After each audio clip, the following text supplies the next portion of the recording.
I'd like to start this morning to wake you a little bit up slowly with a tender poem. So if you like, please close your eyes and listen or just read along with this poem from W.H. Davies, and it's called Leisure.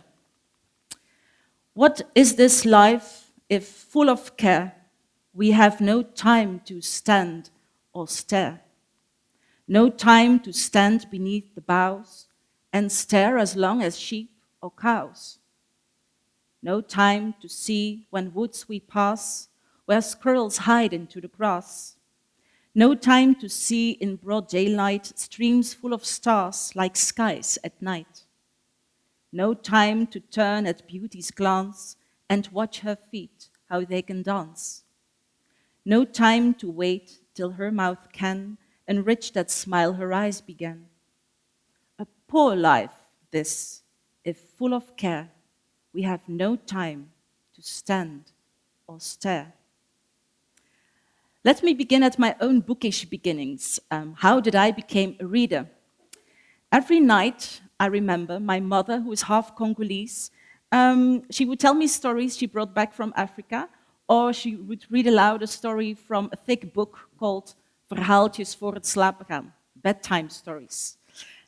I became a child that devoured books. I read every book around the house. I gobbled up cereals like, maybe you recognize them. Pity, the Dollet Whaling, the Mad Twins. Those were cereals that we got from my father's insurance broker. I read a new Jommeke comic every week, which was kind of a bribery gift for drinking a glass of milk every day. So at Saturday, I got Jommeke.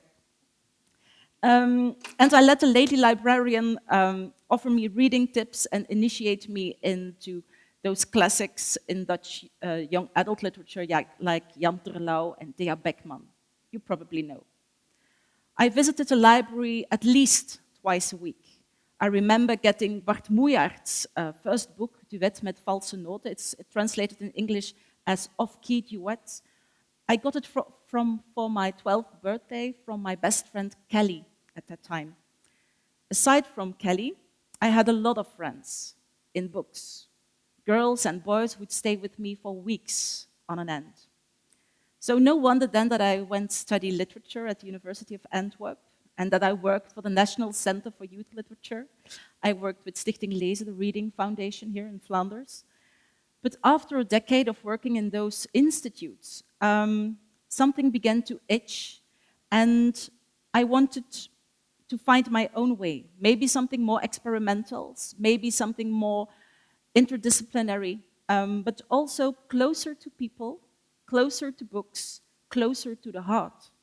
Something more social and hands-on, less out of an office, especially. And all of this starting with this big question, how can literature make a difference? And that's why I set up my own organization. It's called De Dagen, or The Days in English. I experimented a lot with projects, but in 2011, a friend, psychologist of mine who works at the Hospital Sint Maarten in Malines, invited me to try out a few things with his patients. Mental health care at that time was entirely new to me, but it attracted me in a way. I don't know why, but I was very curious for this place.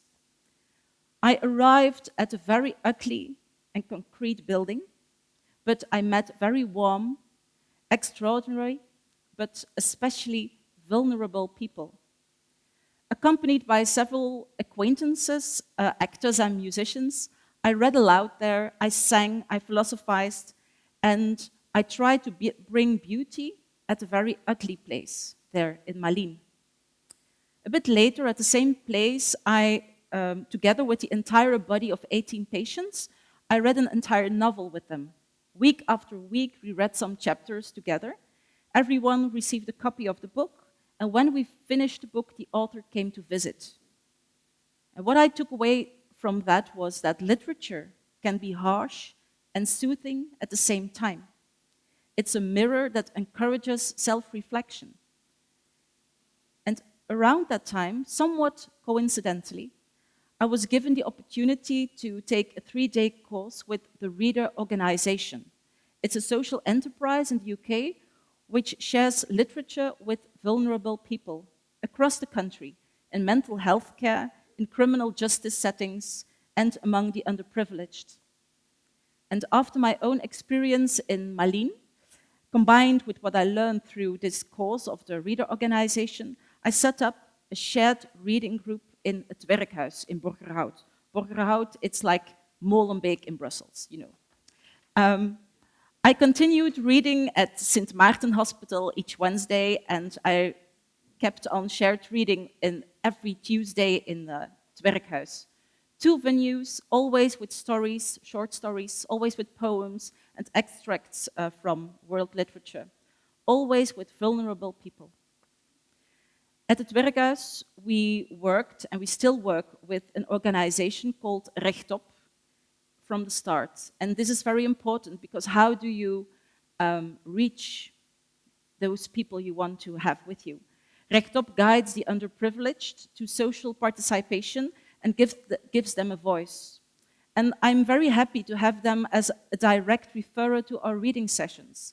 After an hour-long reading session, there's also a serving of soup, the opportunity to talk, and it's free. You don't have to subscribe. It's just always at 11 a.m. on a Tuesday, and you are welcome to come. No preparation needed, so no barriers. At our first session in Borgerhout, we started with 5 attendees. But things grew and grew. At the end of the season, we had a group of 15, and the next year we began reading in parallel groups because we are too many. Today we have 3 parallel groups every Tuesday. And then we expanded into a new venue, and where the same happened, and still things grew on and on. And today there's a reading session going on somewhere almost every day. Yesterday, these people can tell you, there was a reading session in Muntpunt, where we have shared reading sessions every Thursday. Today there is another shared reading session in Antwerp. We have multiple groups in the districts and communities of Brussels and Antwerp, in Malines, and several short running series and special projects at other places. What is shared reading? This is the word that we use in Dutch. It's called samen lezen. And I want to tell you a bit more about what we understand with shared reading. It's very simple. Shared reading is reading and discussing short stories, poems, and excerpts from novels together, of course, because we share it. And we work in small groups of 8, 10 attendees. And there is a shared reading practitioner who reads the text out loud, and the readers get the opportunity to share their opinions, their views, their experience, or if they want, just sit and listen in. There is no obligation to talk. And afterwards, we get together for a serving of bread and soup and the opportunity to talk and to get to know each other. For me, the big revelation is that shared reading is not close reading or no literary analysis. It's the complete opposite of what I experienced at university.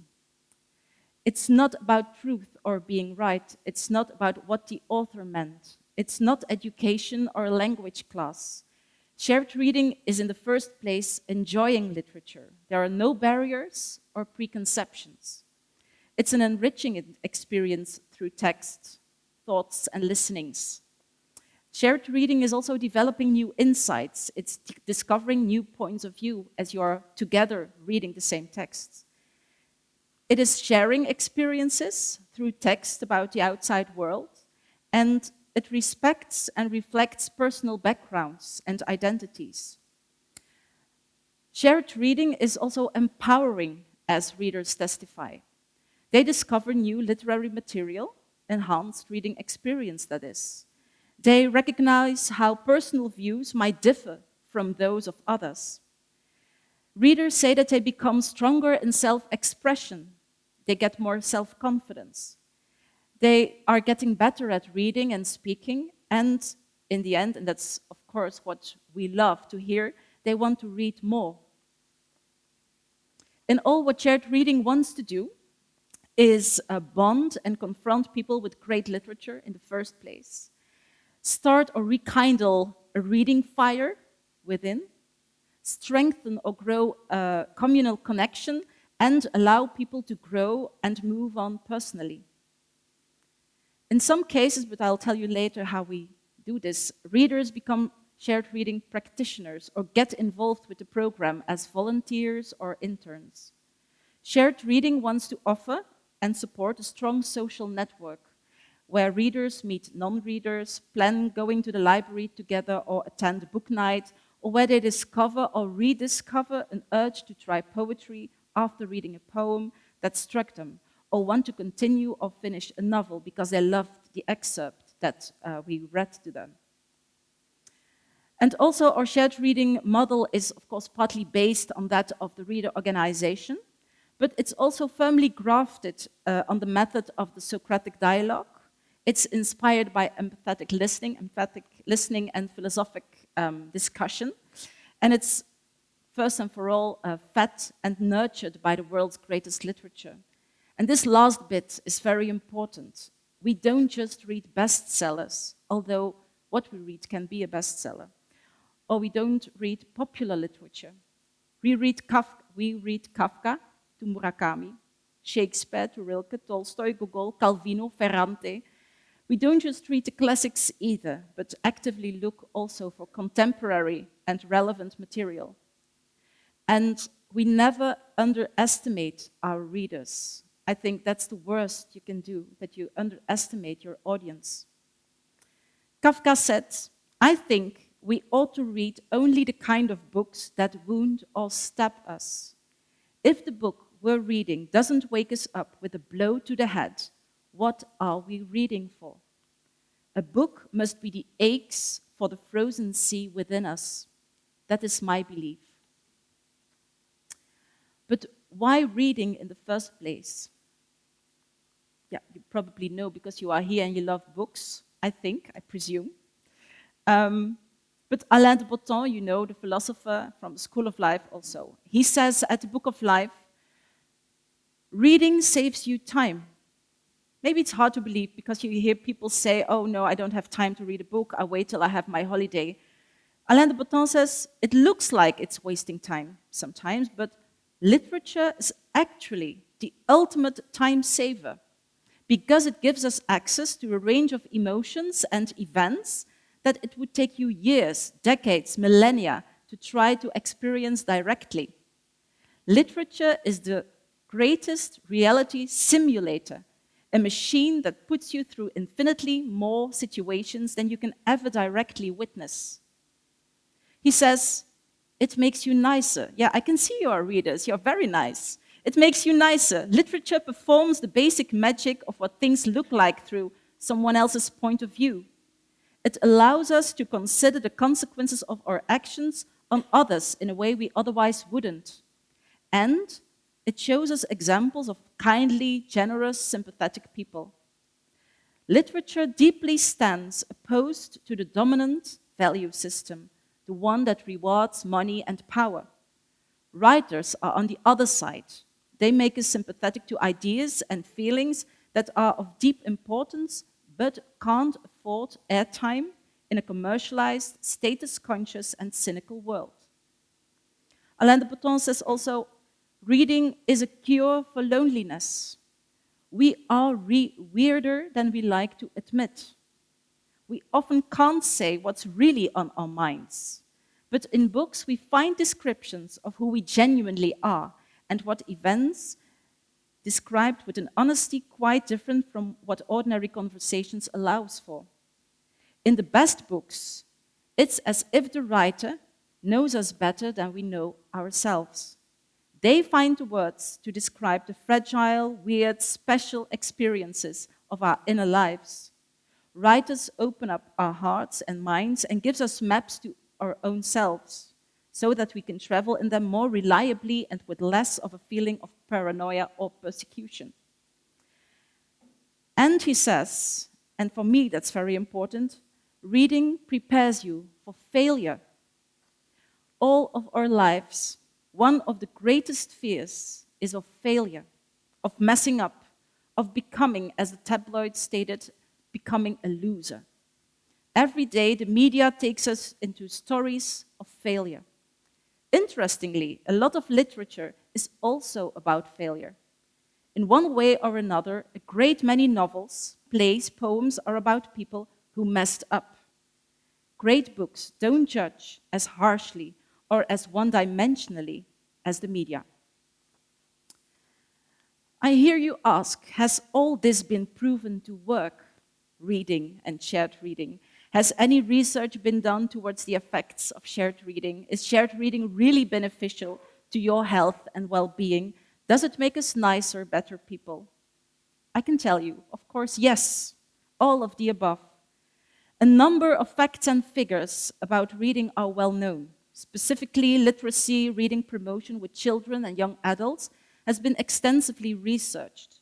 Figures and statistics on how well we're reading, how much we enjoy reading, whether we continue reading and why we give up when we hit puberty. Much of this has been recorded in many of the PISA reports. Research has, for example, also pointed out that 30 minutes of concentrated reading is relaxing and improving concentration. That's why there are slow book clubs, like you have one in Leuven, for example. Reading makes you happier and more empathetic. It helps with mourning, depression, trauma, mental illness, and so on. It makes you also smarter, more social, and more tolerant. In a limited evaluation of the Get Into Reading program, which is a shared reading program of the Reader Organization in the Wirral, Merseyside, the Reader Organization, together with the University of Liverpool, measured the effects of the shared reading phenomenon. And the results, I can tell you already, didn't surprise me at all, because we are achieving exactly these results by reading together in Flanders and Brussels, both with our readers and with our reading practitioners in Muntpunt, in het Werkhuis, in mental health care as well. And I will give you some of the results of this report. You can Google the full report, it's on the internet. One of the things says that the routine, the weekly event involved in shared reading sessions brought purpose to people's lives. For most, it's something to look forward to. In instances where sessions were postponed, members have been to continue. They gathered, they held informal sessions at people's homes or during holiday breaks because they wouldn't miss it, they couldn't miss it. Another result, attending the sessions therefore also helped combat of loneliness and isolation because of the shared reading coming together every week. There came friendships, relationships, and attendees said that their confidence level had increased, which in turn had enabled them to want to try new things. Many maintained these friendships also outside of the reading groups, organizing and participating in other social events.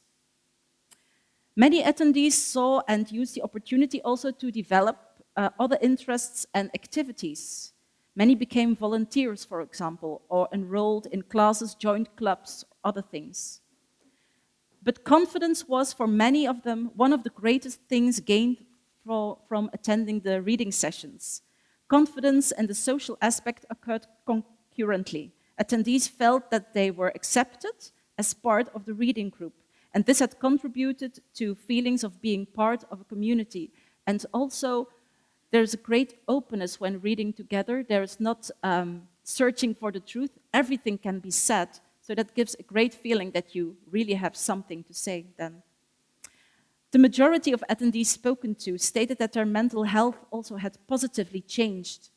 Participants had experienced a range of previous illnesses, including substance addiction, depression, anxiety, stress, and some reported vast improvements since attending, linked with the focus and relaxation that they felt they gained from attending the reading sessions. I can tell you in the public spaces where we read, especially in Antwerp and het Werkhuis and in Costa, we have quite a lot of people in their 40s, 50s with a burnout, and they come weekly to the reading sessions, and it gives them a focus every week to gather together with people and talk about good things, the things of life, essential things. Some reported also that There was an increase of social and personal skills like sensitivity and also trust in other attendees. As I said, this didn't surprise me at all. It's exactly what we see in our reading groups as well. Today, we're reading at numerous venues across the country, at public spaces, as well as in mental health facilities.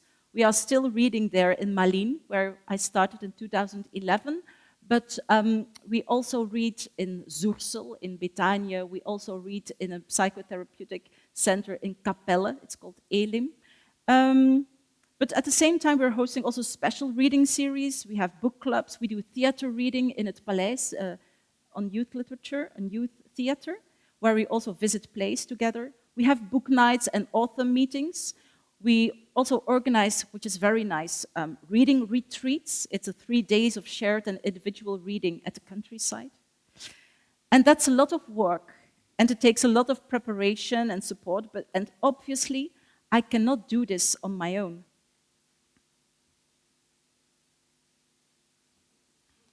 This is like this reading retreat. A bit about my organization and how it's growing now.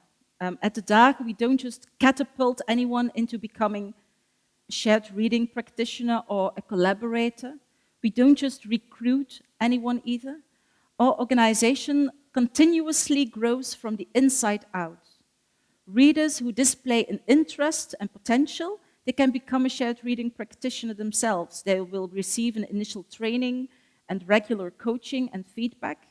And other readers have moved on to assist with archiving, planning, communications, PR, or have become instrumental in the workings of the enterprise. To us, inside-out growth like this is fundamental. One of my first co-workers has been with me for 3 years now, and when I first met him, I sensed he was extraordinarily clever, but also sullen and pedantic at times. He seemed to have issues with vagueness and sudden change, and he was daunting at times. But bit to bit, I got to know him and his personal story. He told me that only a few years earlier, he was diagnosed to have Asperger's syndrome at a late age. And meanwhile, he's become elemental and essential to our work. He manages the archive of and online. He researches, he creates and proposes new ideas. He translated my talk into English, and I couldn't do without him anymore. Reading together reveals many old and new talents. Aside from him, there are 15 others who were readers first, vulnerable or stuck, lost or unsure, who came to us for the peace and for the quiet, or to slowly build a new social network. And they were trained to become reading practitioners and lead shared reading groups at very different venues. One of them, for example, has had mental health challenges and will be leading a patient group now. So shared reading reinforces confidence and removes stigma or shame. You can be who you are. To conclude, I'm 40, and really I ought to have a midlife crisis of sorts. But no. Now more than ever, I've discovered what I want to do. Combine my love for literature with my love for people. The Dagen, my organization, starts with literature but seeks out readers from the fringes of society. We want to share beauty in order to reveal every individual's personal beauty. With the Dagen, we want to see people for what they are, discover their talents, and find meaningfulness within the program. Literature is what we share, and connectedness is what makes us stronger. I wish you all a lovely day. Thank you.